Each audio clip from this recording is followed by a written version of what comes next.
Energy powers our world, heating our homes, fueling our vehicles, lighting our cities, and driving the very heart of our economies. It's the invisible force that keeps society moving, connecting people and businesses across vast distances.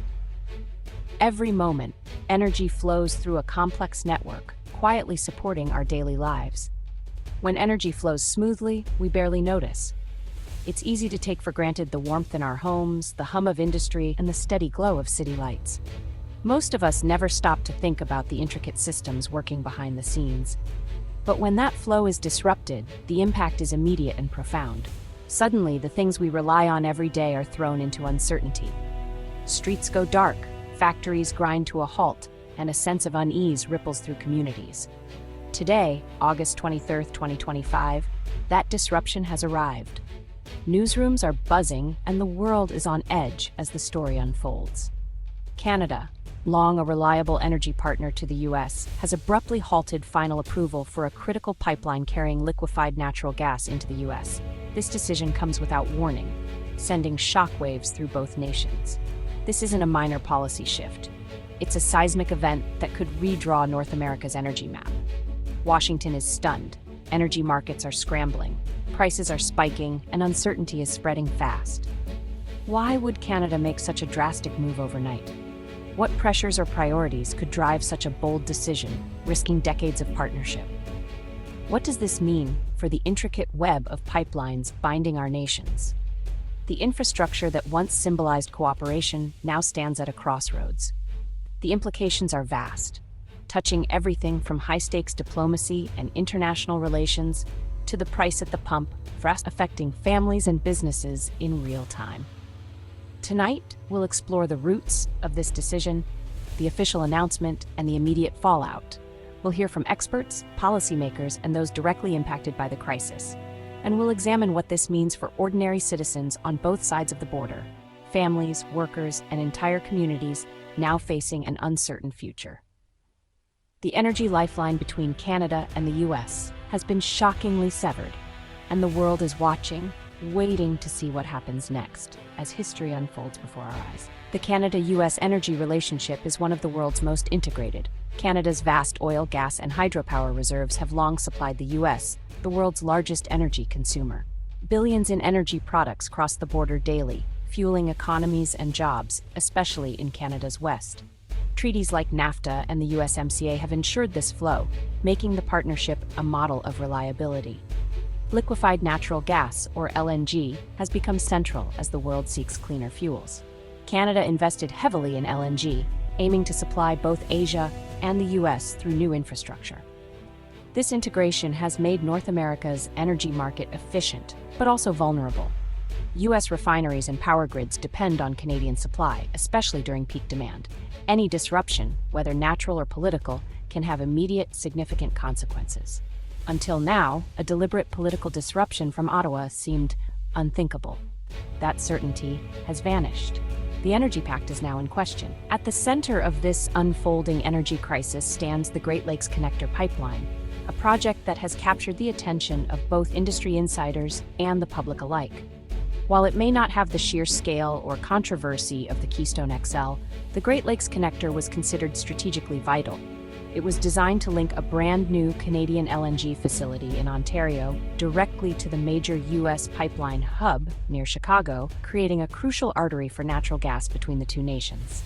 The primary goal was clear: deliver a steady, reliable supply of Canadian gas to the American Midwest, a region that often faces energy shortages and price spikes during harsh, unpredictable winters. This pipeline promised to help stabilize energy prices and keep homes warm when it mattered most. After years of planning and negotiation, the project had finally reached its last regulatory stages. Construction was expected to begin soon, with all eyes on the final approvals. The economic impact was set to be enormous. The pipeline promised not only greater efficiency and flexibility for the energy grid, but also the creation of thousands of well-paying jobs on both sides of the border, from engineers to construction workers to office staff. To address environmental concerns, the pipeline's route was carefully planned to run alongside existing infrastructure corridors, minimizing its footprint and reducing disruption to local ecosystems. Billions of dollars had already been invested in the project. Utility companies, manufacturers, and local governments were counting on its completion to secure their energy future and support ongoing economic growth. The final hurdle was a federal sign-off from Ottawa, a step that, until recently, was widely seen as a mere formality, with broad political and industry support. The Great Lakes Connector had come to symbolize the future of Canada-U.S. energy cooperation, representing a shared vision of prosperity, security, and mutual benefit. But its sudden halt has thrown carefully laid strategic plans and the economies of entire communities into chaos, leaving many to wonder what comes next. The project's collapse is more than just a setback for the energy sector.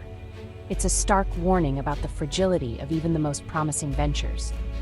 The foundation of cross-border energy trust has cracked, raising urgent questions about the future of North American energy security and cooperation.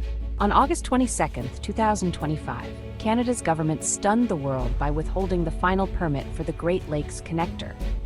The official reason: the project no longer aligns with Canada's aggressive climate targets. "We must prioritize clean energy, not new fossil fuel infrastructure," declared the Minister of Environment. This was not a delay, but a final decision, overriding Canada's own energy regulator and invoking rarely used legal powers. The project's backers called it a betrayal, warning of a chilling effect on future investment.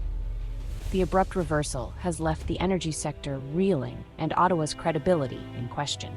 The political fallout was immediate. Washington, blindsided, expressed deep disappointment and hinted at trade action.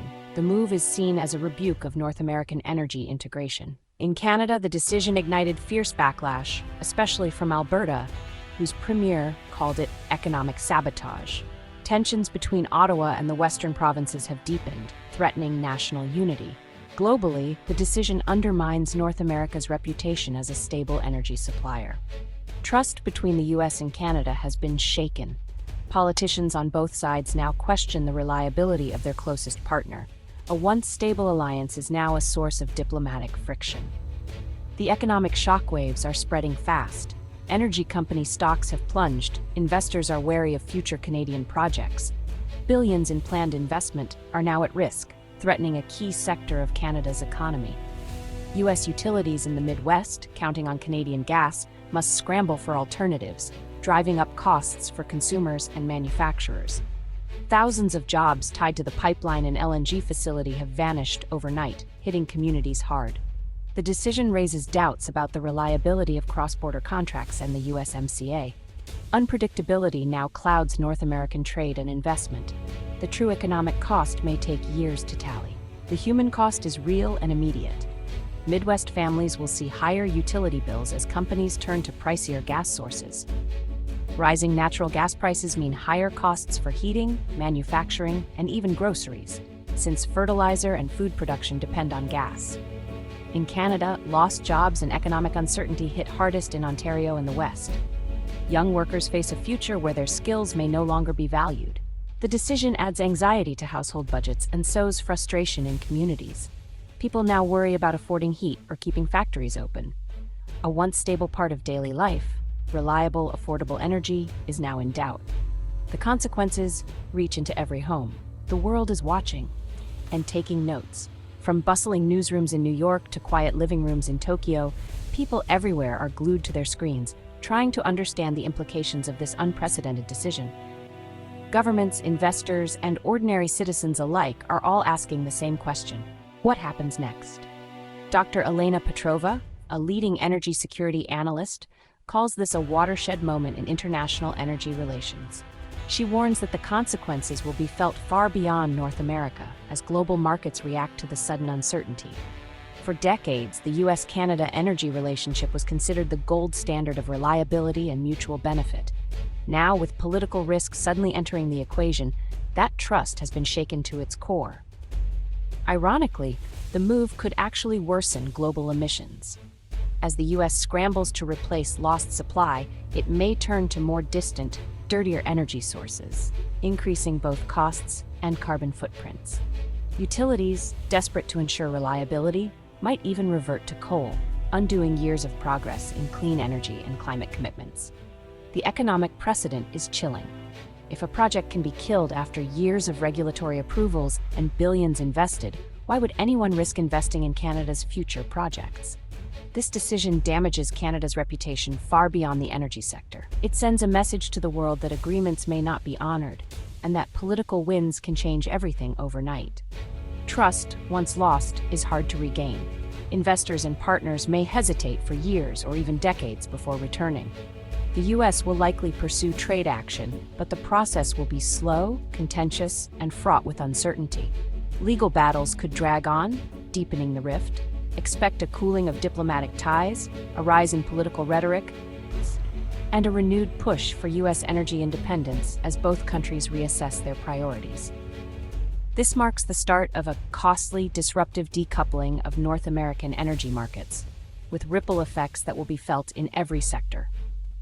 The world's most integrated energy partnership is now fractured, and the consequences are only beginning to unfold. The ripple effects will be global, touching economies, politics, and the environment in ways we are only starting to imagine. We stand at a crossroads. The abrupt cancellation of the Great Lakes Connector is more than a broken contract. It's a rupture in North America's energy foundation. Ottawa's climate-driven decision has unleashed political, economic, and social turmoil. The certainty of cooperation has been replaced by anxiety and unpredictability. The U.S. faces higher costs and urgent energy security challenges. Canada risks investment flight and deepening internal rifts. The once model continental energy market now appears fragile. The story of the Great Lakes Connector is still unfolding, forcing us to confront tough questions about balancing climate action and energy security.